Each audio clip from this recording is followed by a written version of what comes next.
So, how much worse does it get in the latest film, The Rise of Skywalker? Well, I have to say, sadly, and I really hate to say this because I really did not want to come out of the film feeling this way, but I really liked it.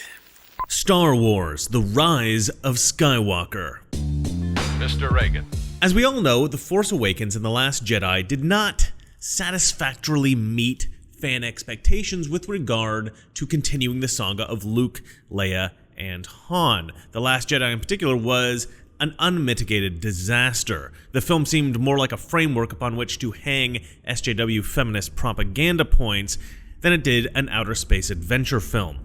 This was a trend started in The Force Awakens, and it was continued in The Last Jedi. The Force Awakens seemed to ensure that the heroes were made up of mostly non-white people and women, and the villains were mostly white men. It took a few moments to get the coordinates from the Navicomputer, but eventually the producers of the new Star Wars films made the SJW jump into hyperspace, and we found ourselves navigating through an asteroid field of SJW propaganda. The writers of Rogue One even went so far as to tweet their intention of depicting the villains as racist white men and the heroes as specifically non-white and female. Here is the actual post from Chris Weitz on Twitter.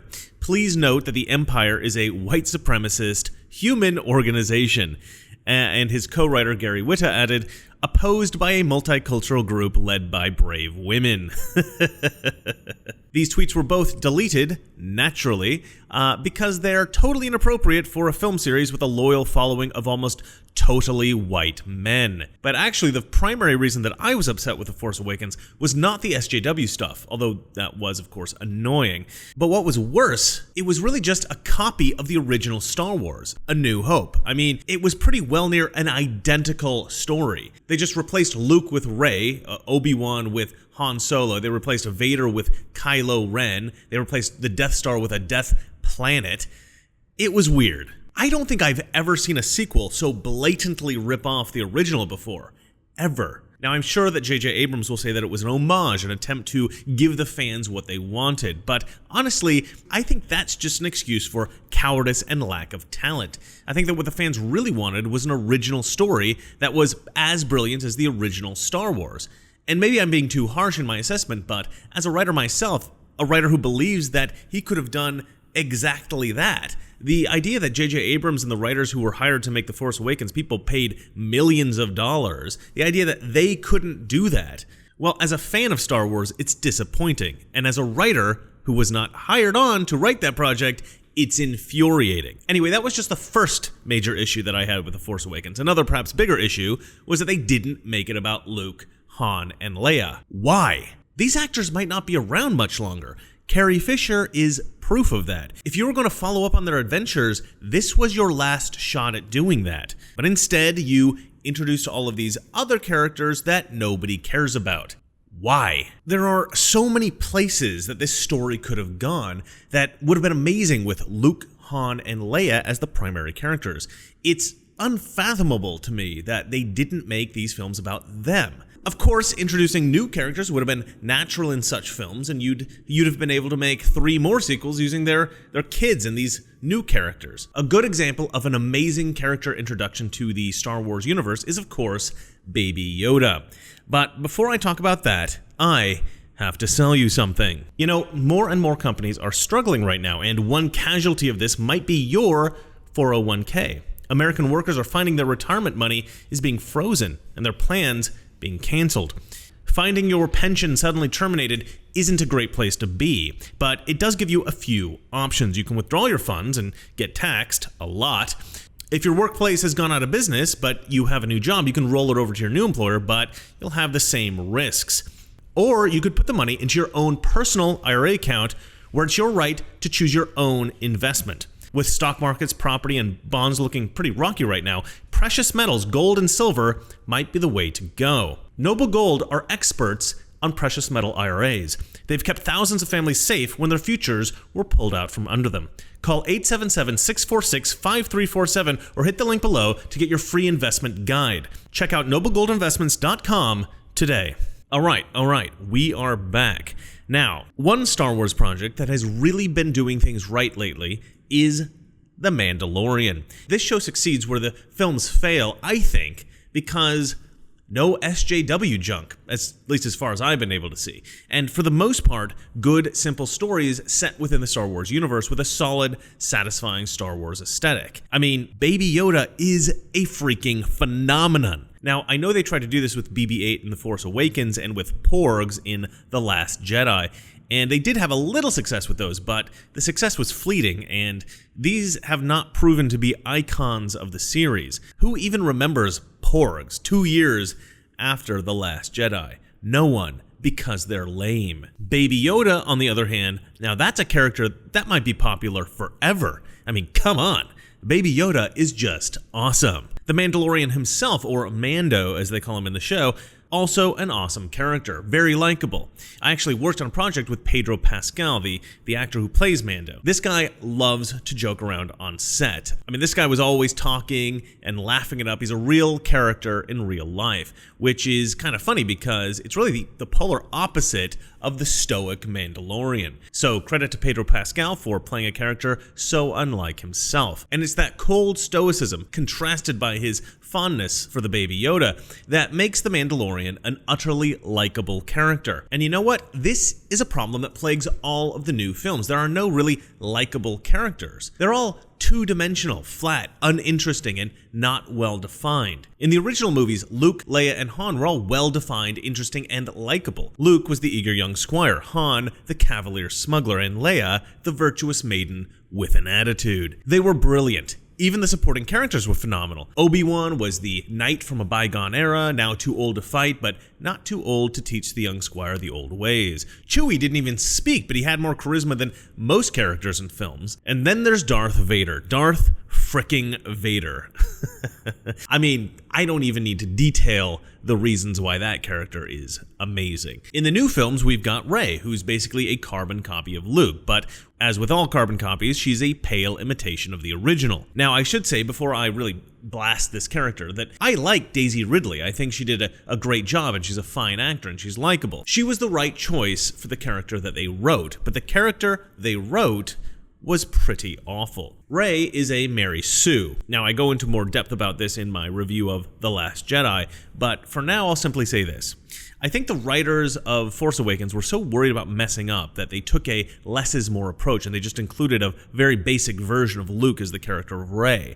She has no unique characteristics that make her interesting. Alright, so she doesn't know who her parents are, but that's it. Other than that, she's pretty much a blank slate. There's nothing that defines her, in my mind, at all. Nothing interesting or charming. I mean, I don't hate the character, but I don't love the character. If Rey died at some point during the first two movies, sadly, I really wouldn't have cared. And that's even more true for the other new characters. Finn, as a rogue stormtrooper, is a great idea, but the character is, again, nothing. What is interesting or unique about Finn? He's just like a friend of Rey. That seems to be his entire character. I honestly tried to think of something interesting about him whilst I was writing this script, and I've got nothing. So, moving on. Poe. Now, Poe is my friend Kurt's favorite character in this new series. He's supposed to be the Han Solo of these movies.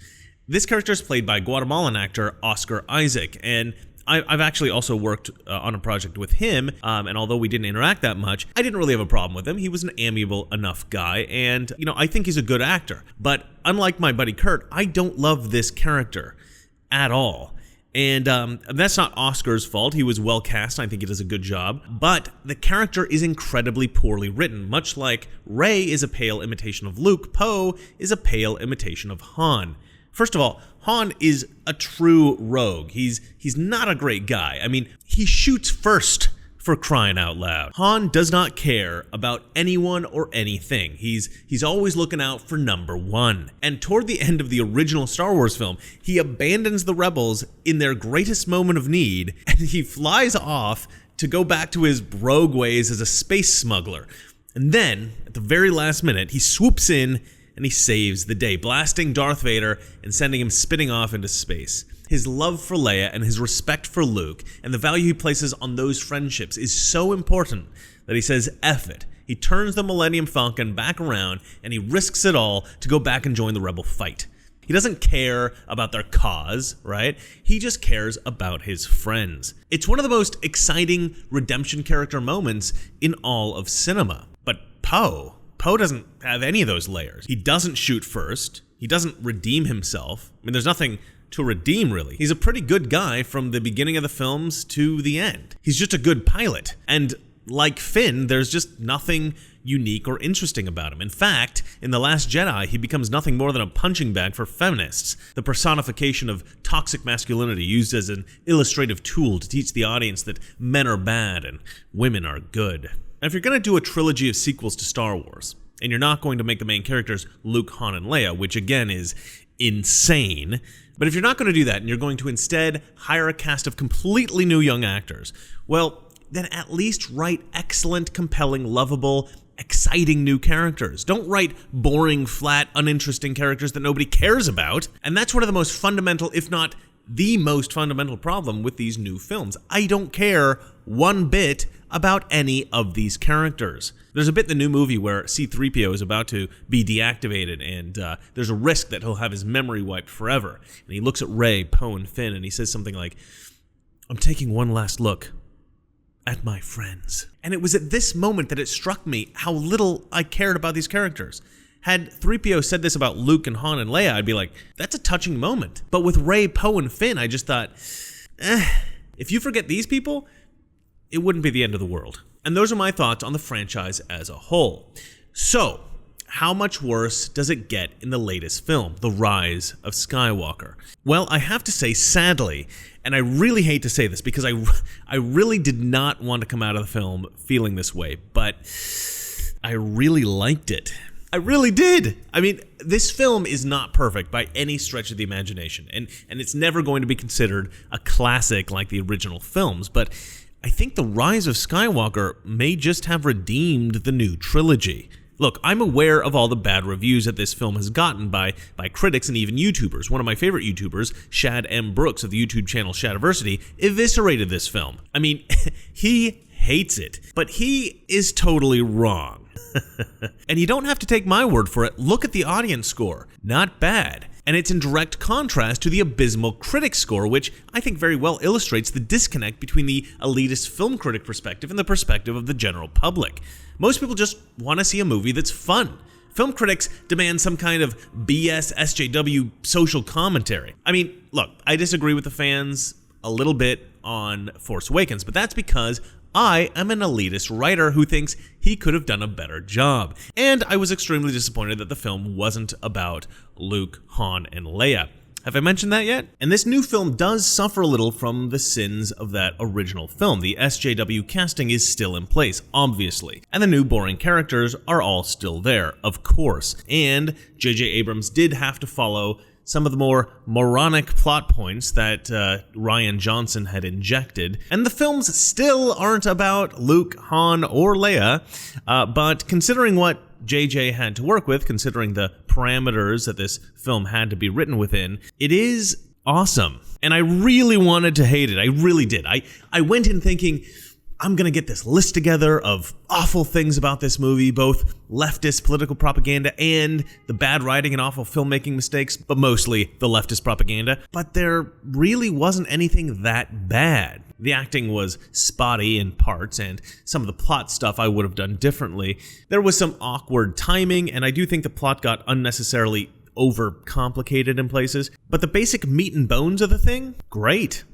Now, here's one thought about this film that might be interesting to think about, and I don't know if any other reviewer has considered this, but this film didn't really need The Force Awakens or The Last Jedi. I mean, this film could have existed without either of those films coming before it, and it would still have worked. Of course, you'd still have to introduce the characters, but they were so underdeveloped in the previous two films that the introductions that we do have, they don't really add anything of value to the experience of watching this film. The plot of this film is so good, in fact, and relied so little on the previous two films that I actually thought, while watching it, why wasn't this the plot of the first new Star Wars film? This is a much better plot than freaking Force Awakens. And let me break down why. The film begins with Kylo Ren looking for the Emperor, who was supposed to have been killed in Return of the Jedi. But apparently, the Emperor had survived his fall down that shaft that Darth Vader threw him down, but only just, and he's been clinging to life for the last 40 years by using this, super high-tech CPAP machine. I jest, of course. Actually, the mechanical life support system is obviously a well-established part of the Star Wars universe, and this version of it looks amazing. I mean, it's all just very cool. And I will say that the concept as well, the weakened Emperor's plan to regain his former strength, it's strongly reminiscent of Sauron in Lord of the Rings. Sauron's backstory was that he had been slain many years prior to the events in Lord of the Rings, but had slowly regained his strength. And the entire story of the Lord of the Rings is Sauron's trying to get his rings back to regain his full strength.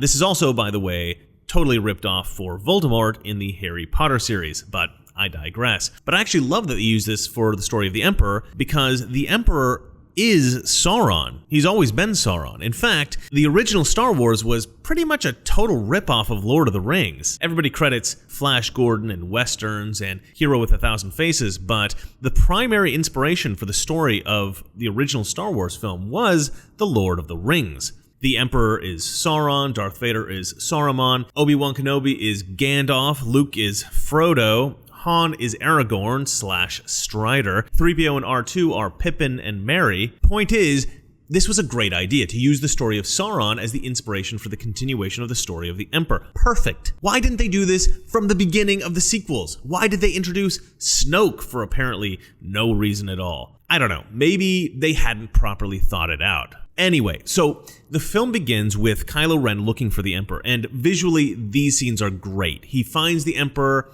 pretty much immediately in the film, and basically agrees to submit to him and to follow him as his new master. But this is all apparently a ruse, because Kylo Ren later reveals that his plan is to team up with Rey, because they're both crazy overpowered Sith / Jedi, and together they should be able to take out the Emperor and rule the galaxy themselves. He just doesn't think he's powerful enough to take out the Emperor himself, so he needs Rey. But the Emperor has ordered Kylo to kill Rey, which actually makes no sense at all given the final events of the film, but let's just ignore that enormous plot hole for now and move on. So then we cut to the heroes, who aren't actually half as interesting as the villains, but they're definitely not as annoying as they've been in the previous films. Or maybe I was just in a good mood when I watched the film last night. I don't know. So the good guys also want to find the Emperor, and JJ uses a pretty solid technique to drive that particular action of the film. He uses an object that will lead them to the Emperor. Now they have to find this object, right? It's like the Emperor GPS. And having the heroes try to find this object was really a smart thing to do. Whenever there's an object central to the plot of a film, it's typically referred to as a MacGuffin. And this is an incredibly effective technique because it puts a lot of value on one thing. And everybody watching the film can feel anxiety or excitement or disappointment or happiness based on what happens to that object. So obviously Kylo Ren found his Emperor GPS right away, found the Emperor, and we've now moved on to the heroes.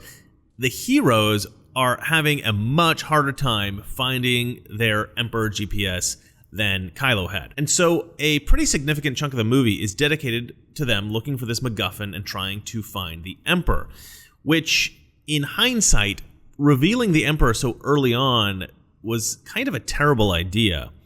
Because in films where the characters are digging up clues and searching for something, half the fun is wondering what that thing's going to look like when we finally see it. And the reveal at the end when the characters finally find whatever it is they're looking for.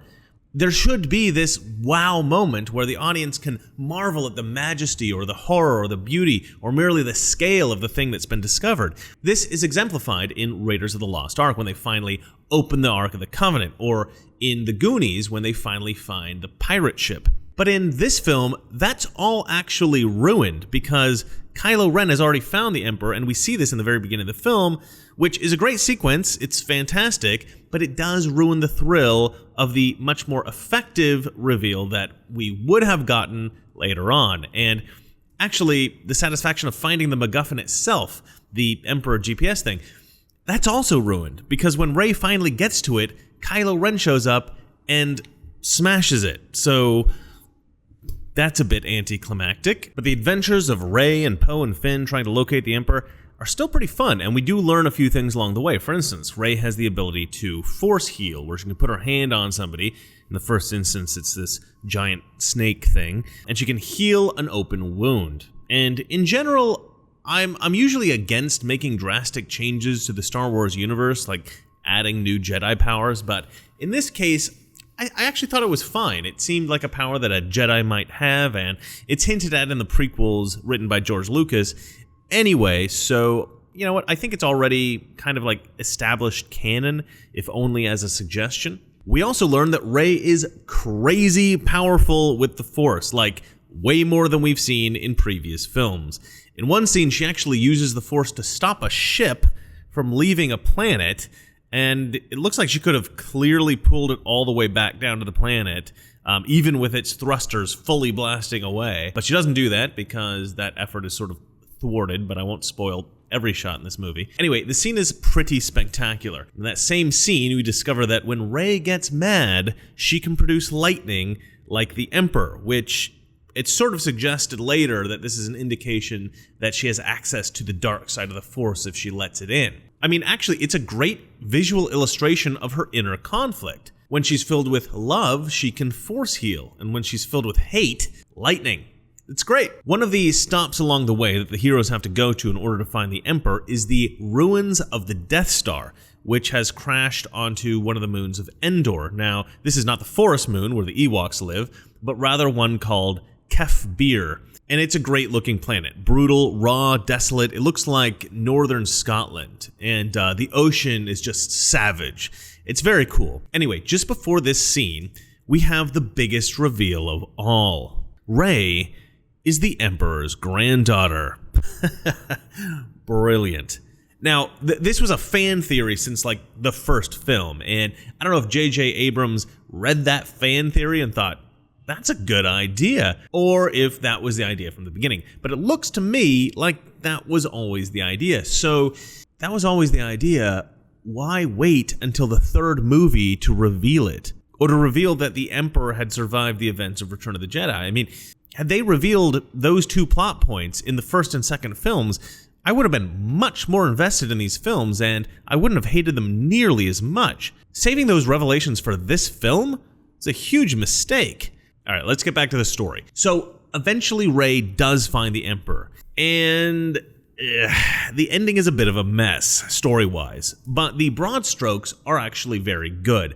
Basically, Rey and Kylo Ren confront the Emperor together, Rey having convinced Kylo to switch to the good side, and the Emperor, without really any effort at all, just sucks the Force energy out of Rey and Kylo, and he regains his full strength. Then Rey rises off the ground with the full force of all the Jedi who have come before her, and filled with their combined Force energy, she's able to repel the Emperor's Force lightning. And then she eviscerates him.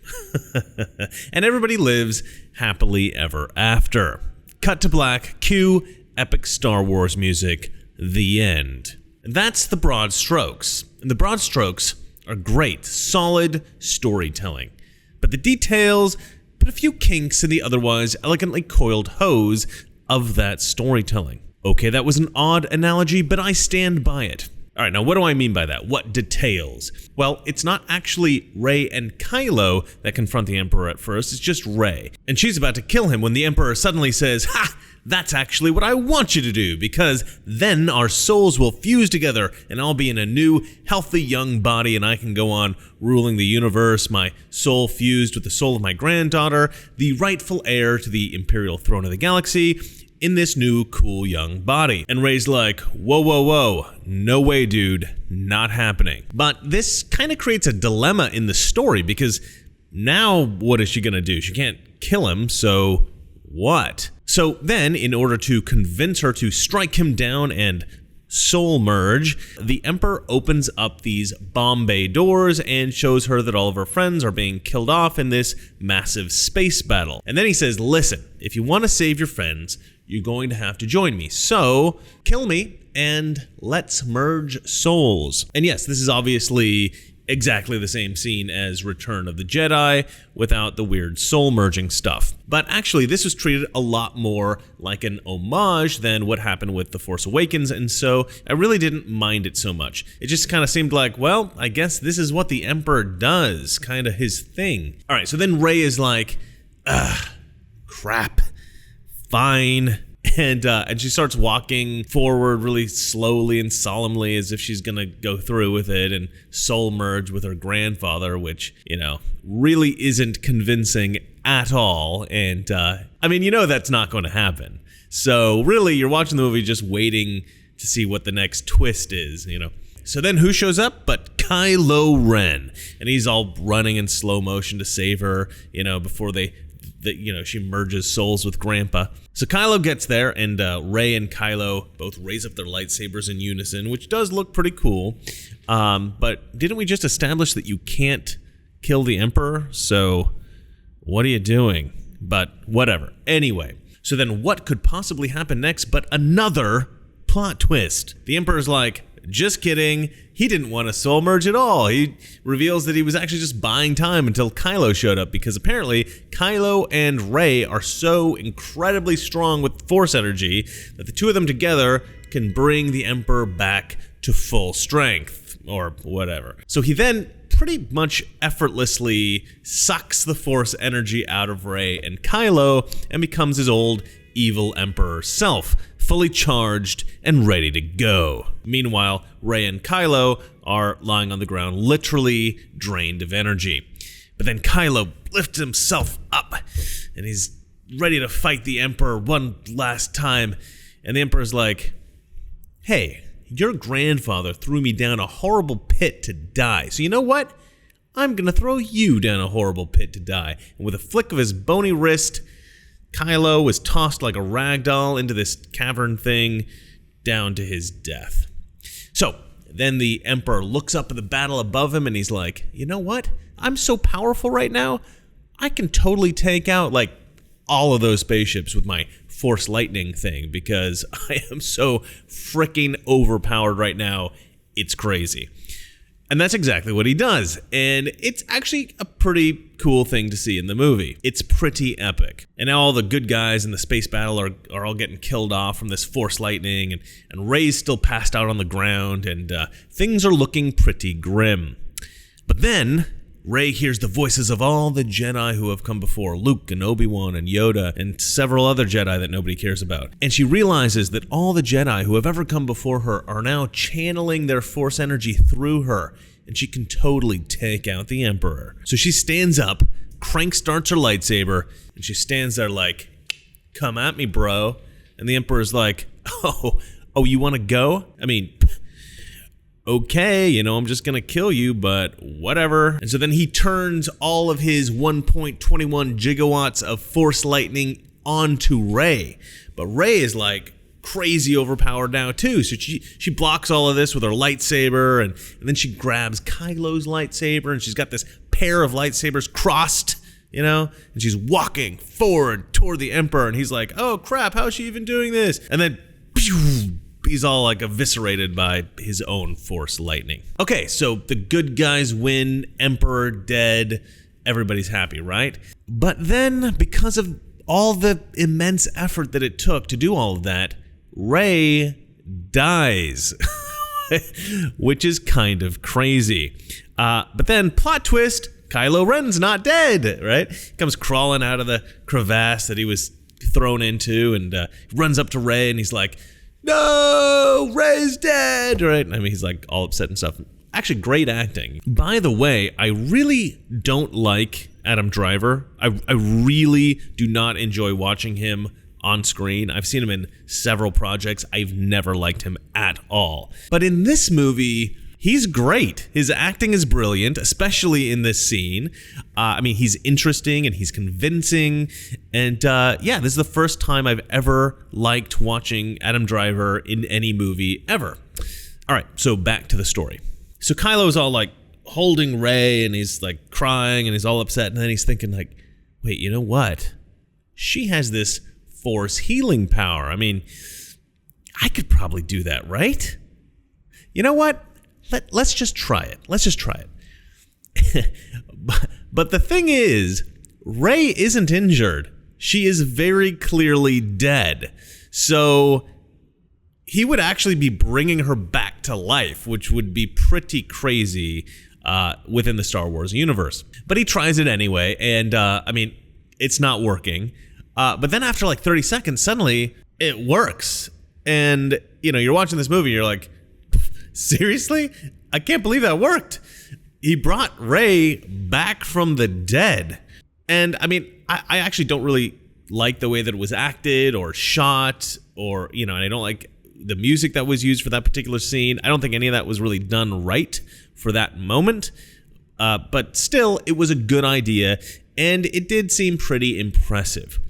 And then Rey wakes up and she's like, wow, thanks, you totally just brought me back to life. And the two of them kind of look at each other for a second, and then Rey grabs him and they kiss. All right, now, I don't know about you guys, but and maybe it's just the lack of chemistry between the two of them, but I always thought of Rey and Kylo, like there was some kind of brother and sister thing. They did not seem like they had a romantic connection in any of their scenes together in any of the movies. So that was an awkward surprise. But then I was like, well, I guess I could get behind this. I have to interpret like every scene between these two totally differently in my head, but fine. But just as I had reconciled this bizarre thing in my head, Kylo Ren plops over dead.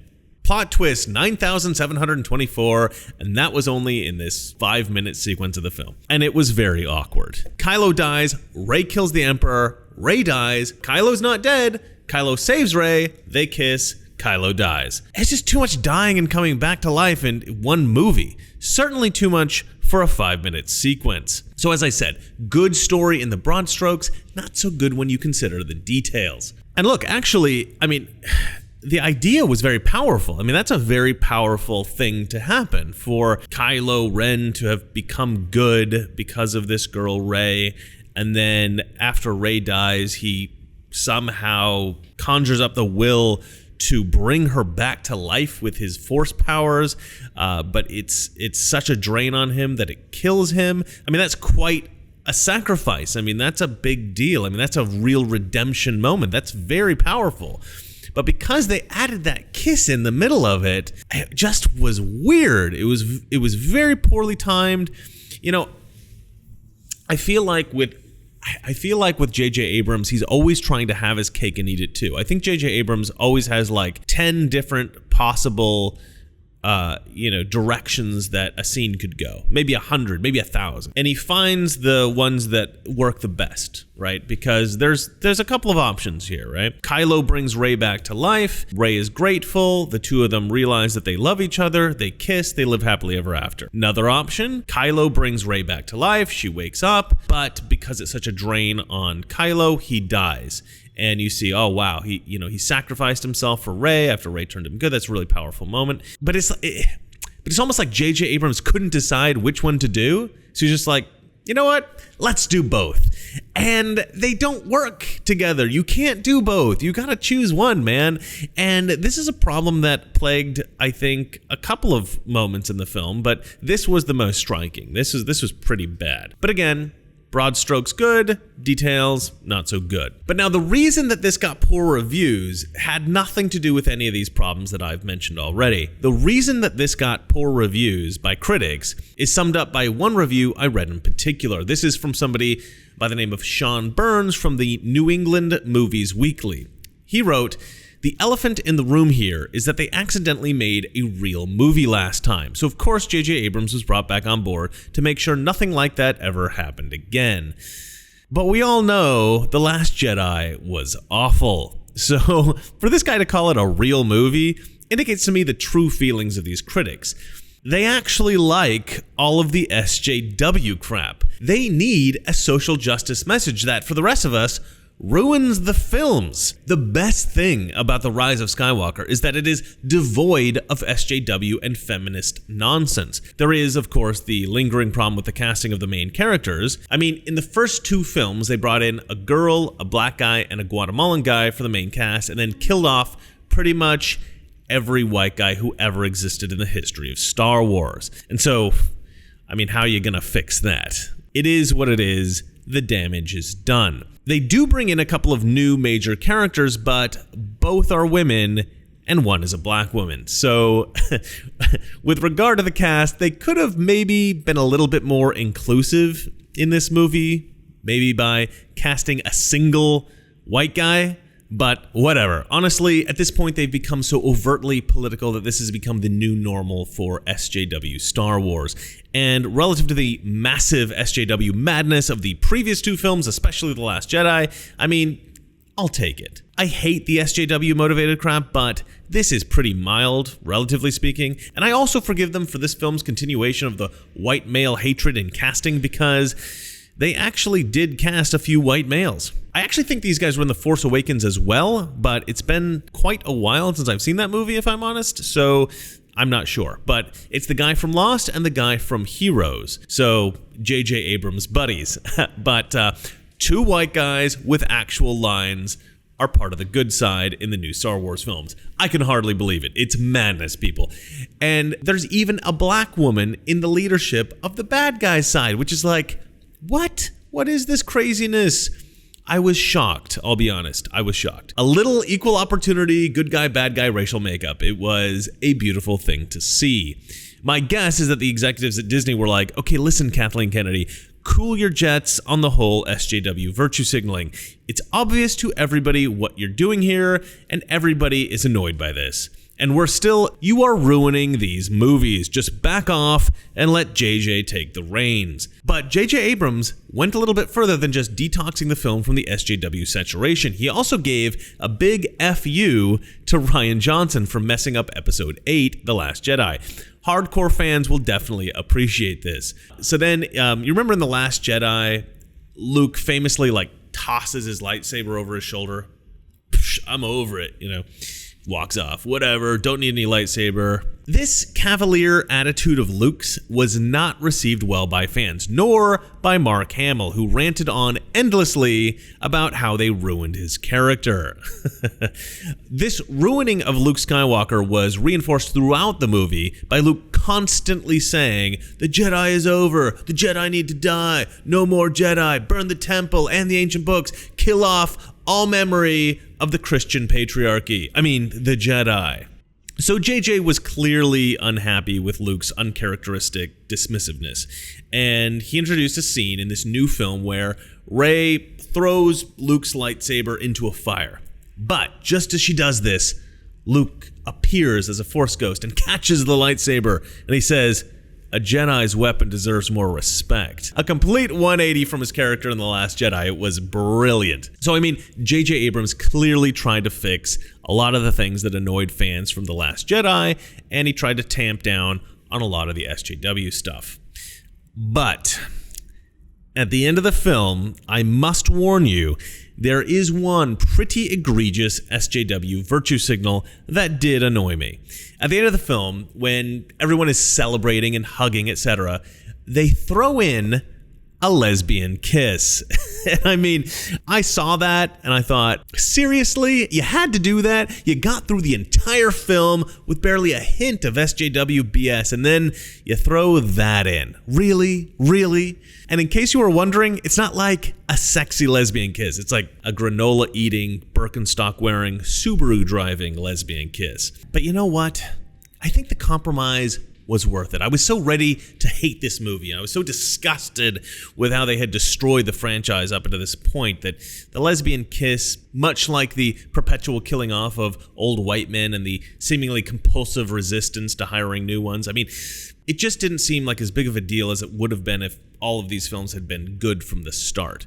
It seemed like a tiny jab in the ribs with a pocket knife after 1,000 massive blows with a machete. It was annoying, but it didn't utterly ruin the movie for me. One last thing I wanted to say about this film. I've always criticized J.J. Abrams for one thing, a fatal flaw that I believe plagues all of his projects. J.J. Abrams can't write endings. Watch anything that J.J. Abrams has ever directed or produced or written. The endings suck. He's always cared a lot about the storytelling, but he's never really learned to write a satisfying ending. Well, I think he's redeemed himself a little here.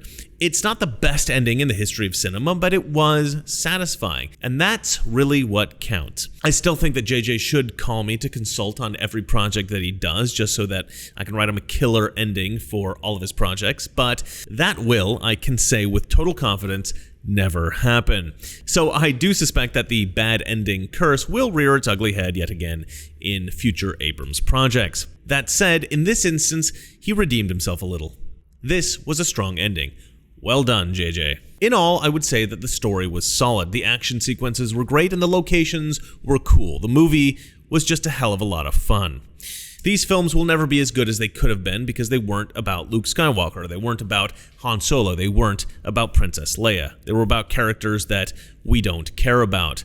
But I think that for all the problems I have with this new trilogy, because of how good Rise of Skywalker is, I now believe that if J.J. Abrams had been given full creative control, with no Kathleen Kennedy and no Rian Johnson to completely foul things up with the second film, I think this trilogy would actually have been pretty good. True fans of the original trilogy will never get the sequels that we want, but maybe J.J. Abrams redeemed the films that we did get just a little with The Rise of Skywalker. A pretty good film. I do recommend that you go and see it. Now, before I go, I want to remind everybody to donate $5 to my GoFundMe for my cartoon show, AOC The Squad. All right, well, that's it for me, folks. Thanks for sitting through all of that. I know it was a long one. And remember, it's not that our liberal friends are ignorant. It's just that they know so much that isn't so. And may the Force be with you. The goal for all of us should be that one day things will be done neither because of nor in spite of any of the differences between us. Ethnic differences or racial differences, whatever they may be, that we will have total equal opportunity for all people. And I would do everything I could in my power to bring that about.